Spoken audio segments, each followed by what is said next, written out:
오늘 시편 39편을 보면은 다윗이 시라 되어 있고 영장 여두둔으로 한 노래가 되어 있습니다. 영장은 찬양대 지휘자를 말하고 있고 여두둔은 지휘자의 이름입니다. 다윗이 이 노래를 지어서 지휘자 여두둔에게 명령을 해가지고 여두둔이 이제 선창을 하면은 다른 사람들이 이제 따라서 하는 그런 찬송이라 그 말입니다. 자, 이 찬송을 통해서 알 수 있는 것은 지금 다윗이 죄를 짓고 하나님 앞에서 지금 징계받는 중에 이 찬송을 짓게 되었습니다. 그래서 그 분위기가 조금 이렇게 가라앉는 분위기인데 그 징계를 통해 가지고 다윗이 하나님 앞에서 깨달은 진리가 있는데 그 진리대로 내가 살겠습니다. 그리고 진리를 깨닫고 보니까 이 세상이 모든 것이 헛되는 것이구나. 그걸 알고서 나의 소망을 주님께 둡니다. 이런 말을 하고 있습니다. 그래서 오늘 제목이 나의 소망은 주께 있나이다. 그렇습니다. 한번 따라서 합시다. 나의 소망은 주께 있나이다.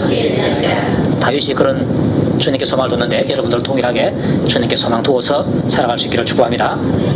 자, 그가 말하기를 이렇게 말합니다. 내가 말하기를 나의 행위를 조심하여 내 혀로 범죄치 아니하리니 악인이 내 앞에 있을 때에 내가 내 입에 자갈을 먹으리라 하였도다. 이런 말을 하고 있습니다. 이 말 속에서 지금 다윗이 징계를 받고 있는데 함부로 내가 입을 열지 않겠습니다. 그 말을 하고 있습니다. 그리고 또 다윗은 평소에 말을 조심하지 않아서 다른 사람에게 해를 끼치고 자기가 곤란하게 된 경우가 더 있은 것을 보게 됩니다. 언젠가니까 사울에게서 피해서 도망갈 때에 배가 고파서 아비아달 제사장에 가서 뭐 좀 없이 달라고 합니다. 그가 하는 말이 항용떡은 내게 없다. 그 말은 식사로 먹는 떡은 내게 없다는 말입니다. 그런데 진설병은 있다. 그렇습니다. 그리고 진설병 탈락해가지고 가져갔습니다. 가져갔는데 제사장이 어떻게 해서 혼자 왔느냐 물었을 때에 내가 지금 왕의 특명을 받고 왔다. 그렇게 말했습니다. 그런데 사실은 왕의 특명을 받은 것이 아니라 왕을 피해서 도망가다가 지금 오게 된 것입니다. 그런데 그 다윗과 아비아달 제사장이 대화하는 것을 누가 봤는가 하니까 에돔 사람 도액이라는 사람이 봤습니다. 그는 사울 왕의 목자장이었습니다. 그러니까 사울 왕의 그 짐승 양을 치는 그러한 지위를 가지고 있는 사람이었습니다. 그런데 그가 그 대화를 딱 들었는데 이 사람이 나중에 사울의 왕에게 가서 고자질을 해버립니다. 그러자 사울 왕이 화가 나가지고 아비아달 제사장을 비롯한 제사장의 식구들을 다 85명을 죽이게 되는 것입니다. 이러한 큰 그 피를 부르는 화를 다윗이 거짓말한 것 때문에 일어난 것입니다. 그래서 말 때문에 이렇게 큰 피해를 다른 사람에게 입힌 그런 경험이 있고 또 아마 성경에는 잘 나타나 있지 않지만은 다윗도 자기 생활 속에서 말을 실수로 해서 아마 상처를 입히고 자기도 또한 곤란하게 된 경우가 들어있은 줄 압니다. 그래서 그 모든 것을 깨닫고서 이렇게 말합니다. 내가 말하기를 나의 행위를 조심해서 내 혀로 범죄치 아니하겠다. 그렇게 말하고 있습니다. 특히 악인이 내 앞에 있을 때에 내가 내 입에 자갈을 먹으리라 이렇게 말하고 있습니다. 다윗이 말 조심하겠다 그 말입니다. 따라서 합시다. 내가 말 조심 좀 하자. 아멘입니까? 교회에 문제가 일어나는 것이 뭐 때문에 일어나는지 아십니까? 어떤 행위보다도 그 행위를 전파하는 이 말 때문에 일어날 경우가 많습니다. 별거 아닌 것도 옮기는 사람이 대단한 것처럼 옮기면 듣는 사람이 대단하게 들립니다. 별 것이라도 옮기는 사람이 별거 아닌 것처럼 말하면 듣는 사람이 별거 아닌 것처럼 들리는 것입니다. 좋은 일은 별것처럼 옮기시기 바랍니다. 아멘입니까? 좋지 않은 일은 별거라도 별거 아닌 것처럼 말을 하지 마실 수 있기를 바랍니다. 저는 이렇게 여러분들에게 말하면은 아마 성도들이 별거 아닌 것을 말 안 할 것이다. 이렇게 좋은 것을 말하고 또 안 좋은 것을 말 안 할 것이다. 이런 식으로 하는데 그거는 제가 착한 것입니다. 이렇게 말해도 여러분들 말을 제가 다 알고 있습니다. 맞습니까? 제가 어느 기도원에 갔는데요. 그 강사 목사님이 하시는 말씀이 은혜 받기 위해서는 말을 좀 하지 마라. 왜냐? 은혜 받은 것도 말하는 것을 통해서 은혜 쏟을 수 있기 때문에 은혜 받는 이 기간 동안은 절대로 말을 함부로 하지 말아라. 입을 좀 제발 다물고 있거라. 그렇게 말하더라고요. 그래서 저는 그 말 들으면은 그게 다 목사님하고 사모님이 오셔서 그 강의를 듣는데 봉집에 참석하고 있는데 그러면은 이제 그 목사님의 말씀을 따라서 입을 꼭 다물고 있는 줄 알았어요. 근데 식사하기 위해서요 부스를 뜯어서 했는데 얼마나 말이 많은지 몰라요. 조잘 강사 목사님께서 특별히 말 좀 하지 말라고 주문했는데 그 주문 들은 사람이 안 믿는 사람이 들은 것도 아니고 일반 평신도가 들은 것도 아니고 목사님하고 목사 사모 세미나 가서 들었다니까요. 그러면은 그 말씀 들은 사람들이 그 이유를 다 알 거 아닙니까? 은혜 쏟지 않기 위해서. 그런데 서 있는 목사님도 말 많은 목사님이 있더라고요. 저는 말이 좀 없는데 말 많은 목사님이 있더라고요. 아이고 듣기 싫어. 또 어떤 사람은 이렇게 꼬고 앉아가지고 저희들끼리 이제 오늘 강사 목사님께 하신 말씀 그거 이거는 이거 아니고 그건 저긴데 하면서 막 말씀 전한 것을 갖다가 막 비판하고 있는 것을 들었습니다. 그 사람이 그렇게 은혜가 없는 사람 같은 내 말다니 강사 목사님이 얼마나 은혜가 많은지 몰라요. 그럼에도 불구하고 듣는 사람들이 비판을 그렇게 하고 있는 것을 봤습니다. 저래서 받은 은혜도 쏟아버리고 마는구나. 또 사모님들은 어떻습니까? 목사님보다 더 뜯어는 것입니다. 제자제자 조절을 하면서 막 뜯어요. 그래가지고 은혜 못 받는 것입니다. 은혜 받는 것도 그렇고요. 또한 내가 지금 어려움을 당하고 있고 고난 가운데 있을 때는 더더욱이 우리의 입을 조심해야 하는 것입니다. 왜냐? 마귀가 우리의 입을 딱 지키고 있다가요 무슨 말이 튀어나오면 그 말을 딱 잡아가지고요 우리를 올무를 씌워버립니다. 그렇기 때문에 항상 조심해야 된다. 저희 아버지는요 저보다도 더 예수님을 늦게 믿었어요. 그런데 예수님을 믿지 않을 때도 우리 아버지가 하시는 말씀이 친하다고 해서 함부로 속 마음을 말하지 마라. 요 사람하고 친한데 요 사람하고 친하다고 해서 저 사람 미운 그 사람 이야기하면 안 된다는 것입니다. 왜 안 되느냐? 나중에 이 세월이 가면은요 내하고 친한 이 사람이 나중에 이상하게 저 사람하고 친할 수가 있습니다. 그럼 그때 가서 이제 아무개가 그렇다 저렇다 다 말하는 거예요. 그러면 이제 이 사람이 또 그 배우품을 물고서 이제 덤비든다는 것입니다. 우리 아버지는요 교회 안 다닐 때도 그걸 알았어요. 그래서 늘 그런 말을 제게 해주었습니다. 어쨌든 간에 여러분들 남을 험담하는 이야기, 남을 흉보는 이야기 이런 것은 하지 마시기 바랍니다. 남을 비판하는 이야기 하지 마시기 바랍니다. 또 교회에서는요 이 성경 올려보면은 기름 부어 세우신 종에 대해서 목사나 장로에 대해서 함부로 말하지 마라. 증인을 두 사람 이상이 없으면 재판도 못 걸도록 그렇게 해놨습니다. 왜 그런가? 그들이 특권을 가진 것이 아니고 그 말 때문에 복음 전파에 지장이 있고 하나님께 영광 돌려가는데 지장이 있기 때문에 그렇게 해놓은 것입니다. 그래서 성도들에 대한 비난, 주의 종들에 대한 비난 이런 것은 혹시나 들릴 때요 입을 쭉 다물게 됩니다. 제가 인터넷을 통해서 그 조선일보하고 동아일보 이렇게 보다가요 어떤 분이 어떤 여자인들을 이렇게 나쁘게 했다는 것을 제가 보고요 이런 거 좀 신문 기사에 안 났으면 좋겠다 그러시면 돼요. 왜? 이거 읽었던 사람들이 하나님께 영광 돌리겠습니까? 오히려 주의 종들을 깎아내리고 그러지 않아도 우리나라에 지금 안티 기독교인들이 많아가지고 안티 기독교를 해가지고 막 인터넷에 기독교에 대한 욕을 막 하고 있는데 그런 것이 있으면 어떻게 하나님께 영광 돌아가게 되고 또 예수 믿는 사람이 어떻게 믿으려고 하겠습니까? 그래서 은혜스럽지 못한 말 이런 것은 내가 듣지 않기를 바라고 혹시 들었을 때는 내 입에서 끝이 나야 되는 것입니다. 그런데 끝내라 그래도 사람들 끝을 안 내고 말을 계속해요. 말을 막 해요. 그게 재밌는가 봐요. 그래서 저도 한번 해보니까요 재밌더라고요. 그래도 장문에 보면요 남에 대한 비판은요 별식 같아서 쏙 깊숙하게 내려가다 그랬어요. 별식 뭔지 아시니까? 늘 밥 먹는 거 그거 재미없잖아요. 가끔가다 한 번씩 짜장면 사 먹고 회덮밥 사 먹고 또 좋은 거 사 먹으면요 그게 아주 좋아서 이렇게 내려간다는 거예요.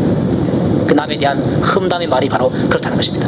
여러분들 그런 별식 좀 먹지 마시기 바랍니다. 그런데 그 별식 먹으면요 꼭 탈이 나게 되어 있습니다.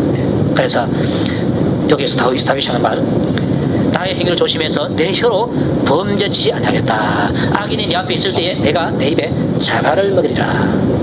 얼마나 말하고 싶은데도 불구하고 말하지 않기 위해서 그 않는 것이 얼마나 힘이 들었으면 자갈을 자기 입에 먹겠다 그렇게 말하겠습니까? 그래서 상대방에게 악인이 있을 때 악한 말을 해주고 싶고 또 어떤 친한 사람이 있을 때는 악한 사람에 대해서 비판을 하는 그런 말을 하고 싶은데 그 말을 하고 싶은 마음이 너무나 강해서 안 하고는 못 배길 것입니다. 안 하고는 못 배기기 때문에 자갈이 있죠. 자갈. 상계 저 천에 가면 자갈이 많습니다. 그 하나를 쭉 주워가지고 자갈을 하나 입안에 다 물고 있는 것입니다. 아이고 내가 참 말이 많아서 나도 골치 아프다 이런 분은요 방법이 있습니다. 상대 저 천에 가가지고요 자갈 하나 다 가져가고 꽃게가 수돗물 시키지 바랍니다. 그냥 들어오니까 요즘에 여기 있다가 말 막 하고 싶거들랑 자갈을 입에 딱 물어. 그러면 이제 장을 불고서 이렇게 말하면 바람이 시원찮아갖고요 들어도 무슨 말인지 모릅니다. 그래서 못 옮깁니다. 다윗도 아마 그러한 말에 대한 시험이 그렇게 강렬할 것 같아요. 그냥 있으면 말을 하게 되니까 차라리 내 입에 자갈을 먹으리라 이런 말할 정도로 그렇게 말하는 것을 말하는 욕구가 있는 강함에도 불구하고 그것을 억제하겠다 이런 각오를 하고 있는 것입니다. 또 다윗이 이렇게 말하고 나서 그대로 실천했습니다. 내가 잠잠하여서 선한 말도 바라지 아니하니 나의 근심이 더 심하다 그랬습니다.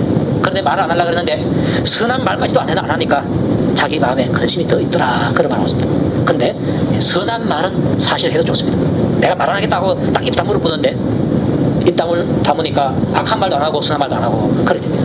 그런데 여러분은 그렇게 하지 마시고 악한 말은 하지 말고 선한 말만 하시기를 바랍니다. 그러면요 입에 녹이 안 씁니다. 따라서 합시다. 악한 말은 하지 말고 선한 말만 하자. 아멘입니까? 예. 자, 그렇게 하는 것이 덕이 되는 것입니다. 선한 말조차도 안 하면요 오히려 자기에게 손해가 되고 하나님께 영광이 돌아가지 않습니다. 하나님께 영광 돌리는 말, 하나님을 높이는 말, 감사하는 말, 성도들에게 은혜를 끼치는 그런 말, 이런 좋은 말들은 해야만 좋고 하나님께 영광이 돌아가지 않고 헐뜯는 말, 비난하는 말, 악한 말 이런 것은 하지 않는 것이 우리에게 좋은 것입니다. 자, 다윗은 말 안 하겠다 했는데 선한 말까지도 안 하니까 나의 근심이 더 심하도다 이렇게 되었습니다. 그리고 또한 내 마음이 내 속에서 뜨거워서 묵상할 때에 화가 마르니 나의 혀로 말하기를 이렇게 되어 있는데 내 마음이 내 속에서 뜨거워서 묵상했다 그렇게 말하고 있는데 지금 하나님께서 주신 말씀을 따라서 묵상하다 보니까 그 속에서 뜨거움이 올라왔습니다. 그 뜨거움이 올라온 상태에서 자기의 혀로 말하게 되는데 그때 그 말하는 것이 바로 기도였습니다. 기도인데 이 기도가 사실은 다윗 것이 아니라 성령님께서 다윗에게 주신 기도인 줄 믿으시기 바랍니다. 어떤 기도를 하고 있는가 하니까 여호와여 나의 종말과 연한의 어떠함을 알게 하시고 나로 나의 연약함을 알게 하소서 이렇게 말하고 있습니다. 나의 종말이 어떠한가 그리고 나의 연한 수명이 어떠한가 그것을 깨닫게 해달라는 것입니다. 다윗은 인생을 70년 살았습니다. 살고 보니까 그것이 종말이 70년이요 수명이 70년인데 살아보니까 그것이 바로 내 날이 손넓이만큼 되었다. 이 손넓이 여러분의 손넓이만큼 여러분이 사는 것입니다. 다윗이 70평생을 살았는데 그 산 그 길이를 한번 재보니까 손넓이밖에 안 되더라 그랬습니다. 70년이 여러분의 자기의 손넓이밖에 안 되더라 그렇게 말하는 것입니다. 손넓이밖에 안 되기 때문에 제가 볼 때는 여기 좀 쭈글쭈글하게 생긴 분들, 연세가 많이 쓰는 분들 보면은 전기가 안 통할 것 같아요. 그래서 제가 이렇게 악수도 하고 이러는데 가보니까 그것도 아닌 것 같아요. 쟤한테는 전기가 안 오는데 저 사람들한테 전기가 가는 것 같아요. 그래서 악수를 앞으로 하지 말까 이런 생각도 해봤습니다. 근데 여태까지 하던 걸 안 하려고 그러니까 그게 또 이상하게 보여가지고 그냥 하고 있는데 왜 그러고 하니까 하는 말이 마음은 청춘이라는 겁니다. 돌아가신 그 90세 때 넘은 김선희 할머니도 마음은 소녀라고 그래요. 마음은 소녀. 그러니까 90세 잡순분도 그러는데 80세 70세 잡순분 마음이 지금 얼마나 약했습니까? 왜 그런가 봤더니 이 다 해봤자 이게 손넓이밖에 안 되니까 이 손넓이에서 이거 다 보이니까 늙어도 처녀의 마음을 가지고 있고 아가씨의 마음을 가지고 있고 총각의 마음을 가지고 있고 이렇게 가지고 있기 때문에 이거 얼굴만 이렇게 넓게 보이지 이 속 마음은 이게 청춘이라고 깜짝 놀랐습니다. 제가. 다윗도 마찬가지입니다. 지금 연세가 많이 들어서 죽을 때가 다 돼감에도 불구하고 나의 날을 주님께서 보셨는데 손넓이만큼 되게 하신다. 그래서 늙어도 지금 마음은 청춘이라는 것입니다. 나의 일생이 주의 앞에는 없는 것 같사오니 사람마다 그 든든히 선 때도 진실로 허사뿐이다 이렇게 말합니다. 이 짧은 인생 속에서 섰다고 한 그때도 하나님 앞에서는 별거 아니다 이런 말을 해주고 있습니다. 우리 사람들이 이런 진리를 깨닫기 힘드는데 하나님께서 성령으로 다윗에게 깨달음을 주시니까 나의 일생이 주님 앞에는 없는 것 같더라 아무것도 아니더라 그렇게 말하고 있고 또 사람마다 그 든든히 선때 이 선때는 바로 성공하고 또 부자로 살고 건강하게 살고 이런 때를 말하고 있습니다. 잘 나갈 때를 말하고 있습니다. 그 선때도 진실로 허사뿐이다 이렇게 말하고 있습니다. 허사는 헛된 일입니다. 원문에서는 신기루라고 말하고 있습니다. 신기루가 뭔지 아십니까? 사막에 열기로 인해서 실은 물이 없는데도 불구하고 이 물이 있는 것처럼 볼 때가 있습니다. 그런데 가보면은 물은 하나도 없고 뜨거운 모래만 있는 것입니다. 그 신기루를 쫓아가다가 결국은 그 사람 목말라서 죽어버리고 마는 것입니다. 그런 현상을요, 여름철날에 아스팔트 위를 차로 몰고 가면은 현상이 보입니다. 저 멀리 앞에 보면은 뭐 물이 보이는 것 같아. 그런데 가면은 물이 하나도 없고요, 맨발은 아스팔트밖에 없습니다. 아스팔트밖에 없는데 신기루가 물처럼 보인다는 것입니다. 허사다. 든든히 쓴 것도 출세하고 힘있게 살고 잘나가는 그런 사람도 자기 딴에는 그렇게 잘 나가지만은 그런 하나님 앞에서는 신기루에 불과하다, 이 말을 하고 있는 것입니다. 성공치고 아마 우리나라에서는 대통령이 가장 성공했다, 그렇게 말할 것입니다. 선거할 때 얼마나 참 그 당선되면은 그야말로 얼마나 참 힘이 실리고 얼마나 그렇습니까? 그런데 그런 사람도 임기가 끝날까 무릎대니까 힘이 사라지고 임기를 딱 마치고 되니까 이거는 대통령 아닌 것보다도 더 못하더라고요. 두 대통령은 감옥에 갔잖아요. 전두환 대통령, 노태우 대통령 감옥으로 가고, 또 한 대통령은 바위 밑으로 갔잖아요. 여러분들 절대로 높은 바위에 올라가지 마시기 바랍니다. 올라가도 뛰어내리면 절대 안 됩니다. 구경만 하고 내려가야 됩니다. 자, 성공했다고 해도 지나고 나니까 그 모든 것이 아무것도 아니라, 이 땅에 왕자로 태어나서 나중에 왕을 하고 한평생을 살다가 간 그 사람도 하나님 앞에서는 허사가 되어버리고, 거지로 태어나서 그야말로 빌어먹고 얻어먹고 힘들게 살아가다 죽은 사람도 지나고 나니까 허사더라, 그렇습니다. 그래서 진실로 각 사람은 그림자같이 다니고 헛된 일에 분뇨하며 재물을 쌓아나 누가 치울는지 알지 못하나이다, 그렇습니다. 다윗이 보니까요, 사람들이 뭐 일을 하고 뭐 출세를 하려고 애를 쓰고 있는데 그 모든 것이 다 헛된 일이라는 것입니다. 그 일에 바빠 내가 바쁘다 하면서 그 일을 하고 있는 것입니다. 그리고 또한 재물을 쌓는데 그 재물을 쌓아봤자 누가 취할는지는 알지 못한다. 다윗이 많이 봐봤거든. 부자로 있는데 그 사람 죽었거든. 근데 그 아들이 차지할 줄 아는데 아들이 차지하는 경우도 있지만 아들이 차지하지 못하고 엉뚱한 사람이 가져갈 경우도 많이 있는 것입니다. 다윗이 볼 때 그렇다는 것입니다. 예수 믿으시오 이렇게 말하면요, 바빠서 교회 못 나온다는 사람이었습니다. 이런 사람이 바로 진실로 각 사람은 그림자같이 다니고 헛된 일에 분뇨하다. 재물을 쌓아나 누가 취할는지 알지 못한다. 이 말씀을 두고 하는 것입니다. 바빠서 예수 못 믿는다. 사실은 예수 믿는 것보다 더 바쁜 게 없습니다. 왜? 내가 언제 죽을지 모르기 때문에. 죽기 전에 예수 믿고 구원받아놔야 죽어서 수고하는 것입니다. 아멘입니까? 이것이 가장 바쁜 것입니다. 또 이것이 가장 귀한 것입니다. 이거 놔두고 다른 것을 우선하면 안 됩니다. 그런데 내가 바쁘다고 하는 그것, 중요하다고 하는 그것, 지나고 나면 그거 별거 아닙니다. 대통령 당선되기 위해서 얼마나 바쁩니까? 선거철에는 그 선거에 그 출마한 사람들이요, 우리처럼 이렇게 도시락 5,000원짜리 먹고 뭐 김밥 먹고 이런 사람이 아닙니다. 최소한 몇만 원짜리 식사하고 이런 사람들인데 선거철 되니까 김밥 먹으면서 차 안에서 잠도 못 자고 새우장 자면서 다니고요. 얼마나 참 고생합니까? 뭐 하나 얻겠다고. 그런데 떨어지면 아무것도 아니고 되어봤자 4년 지나면 또 떨어지면 아무것도 아니고 그런 것입니다. 그리고 한평생 국회의원을 하고 대통령을 고위직을 다 했다 할지라도 그러나 하나님 앞에서는 아무것도 아니는 것을 나중에 깨닫게 되는 것입니다. 그래서 다윗은 이 모든 것이 헛된 이름을 알고서 그 일에 바빠가지고 재물 쌓느라고 명예를 쌓느라고 권세를 쌓느라고 해봤자 아무런 소용이 없더라. 그래서 그것은 바랄 것이 못 된다는 것을 알았습니다. 그럼 뭘 바라야 되느냐? 하나님께서 다윗에게 깨닫게 하신 것이 있는데, 주여 내가 무엇을 바라리요? 나의 소망은 어디에 있다고요? 주님께 있습니다. 따라서 합시다. 나의 소망은 주님께 있습니다. 예. 그 주님을 목표로 해서 주님 때문에 바빠야 될 줄 믿으시기 바랍니다. 주님에게 기도하느라고 바쁘고 찬양하느라고 바쁘고 예배드리라고 바쁘고, 야 니 오늘 어디 가자. 나 바빠서 못 가나. 뭘 바쁘노? 예배드려 가야 된다. 아멘입니까? 전도하느라고 바쁘고 주의 일을 하느라고 바쁘고 이 일에 바빠야 되지, 다른 것에 바쁘다 보니까 그 모든 것은 신기루처럼 다 사라지고 말더라는 것입니다. 그런데 무엇이 남는가? 내가 주를 위해서 한 것, 이것만 남는다는 것입니다. 이게 바로 남는 장사라는 것입니다. 그래서 다윗이 깨닫기를, 이 고난 가운데서 비록 죄는 졌지만은 그러나 징계를 받고 있지만은 그 징계받는 그 고난 가운데서 다윗이 깨달은 것은 지나고 보니까 성공했다고 하는 것도 아무것도 아니더라. 이걸 알고서 내가 바랄 것은 주님밖에 없다. 내가 주를 위해서 기도해 놓은 것 이루어지고, 또 주를 위해서 눈물 흘린 것 주님 앞에 가서 찾아올 수 있고, 주를 위해서 충성하고 봉사한 것 주님 앞에 갔을 때 상으로 받을 수 있는 것입니다. 세상이 나의 소망이 아니고, 세상에 있는 것이 나의 소망이 아니라 나의 소망은 주님이 바로 나의 소망이다.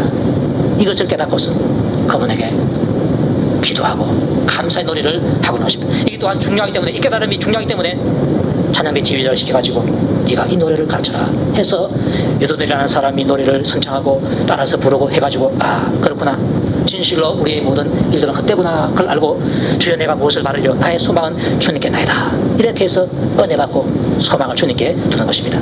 여러분들이 여러분의 소망을 주님께 두어서 진짜 남는 인생 살아가시기를 주님 이름으로 축복합니다.